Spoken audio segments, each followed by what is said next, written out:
Aparna was ashamed of her parents. They spoke English in such a different way. Even after living in America for so many years, her father had an Indian twang that never went.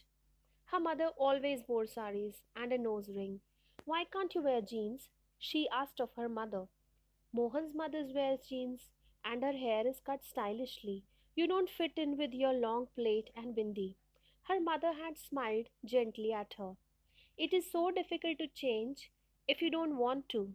She had said softly, it is always so easy to give up your individuality and become a part of the crowd, to dress like they do and talk and act like they do. But we are Indians and I was brought up in a certain way and it is difficult to give up. Neither do I want to. Just because we live here, it does not mean we have to become like Americans. Like you have been brought up in American lifestyle, so you're different from us. So this is the next page, page number 102, and here we are, okay? So I'm reading out the next stanza now. You can take small little breaks while reading, okay? It's not important that you go on and on. You can just relax, take a deep breath, and then you can start your reading again, okay? It's always important to take short little breaks. Aparna was mortified when her mother attended the parent teacher meetings or when her father participated in the workshops with her. They both just stood out. They were not like the other parents who belonged. She was ashamed of her feelings about her parents. She was proud of them in her own way. Her father had come to America to study and by sheer brilliance and dint of hard work had landed a job.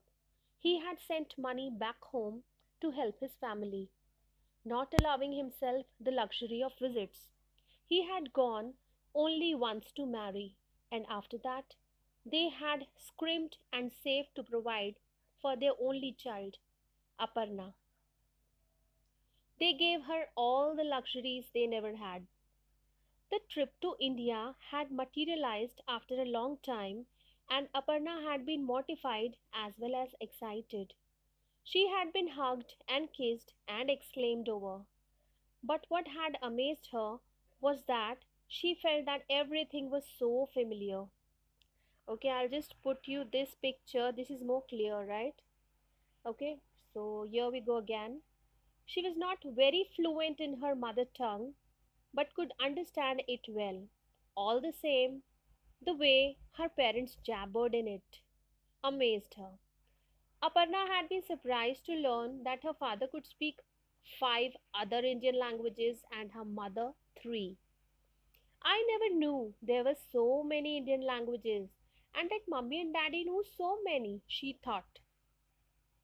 And her mother had never looked more beautiful to Aparna as she dressed up in exotic silk saris with flowers in her hair and her diamond earrings and the nose ring shining. Her father's laughter and loud voice boomed at home in these surroundings. He was in his element here, and how much her uncles and cousins looked up to him. They almost revered him, she thought. The trip had been an eye opener. She saw her parents in a new and different light. This was where they belonged. This was their home. Here they were in their environment and they shone like bright stars. They were at home here.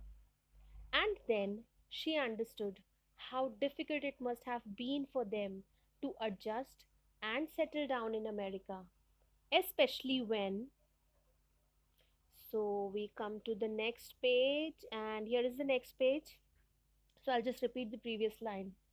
Especially when they were so different and had a different culture and different set of values. Yet they had never stopped her from doing what she wanted to and had never forced her to feel that she was different. She had never tried to force her to do what she did not want to, and though they must have been hurt at her attitude and rebellion to do anything Indian, yet they had never taken it out on her. Aparna grew up suddenly during her visit to India and matured beyond her years. She was proud of her parents and realized that she had been unfair to compare them with the parents of her American friends or even of other Indian children. She was ashamed of the feelings she had harbored for so long. Her mother leaned over and smiled at her. Glad to be going home? Missed America, didn't you? She teased. Aparna smiled at her in reply. She was determined that she would also be as Indian as her parents, and she would learn to read and write her mother tongue and actively take part in all the Indian cultural activities which she had shunned for so long. It should not be too difficult to fit into two cultures. Had her parents not done so, and satisfied, she'd settle down for a snooze.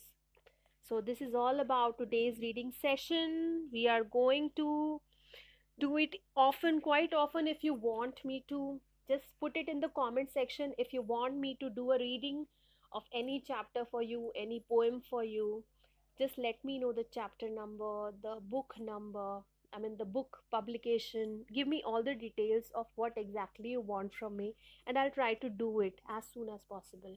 Thank you so much, and bye bye for now.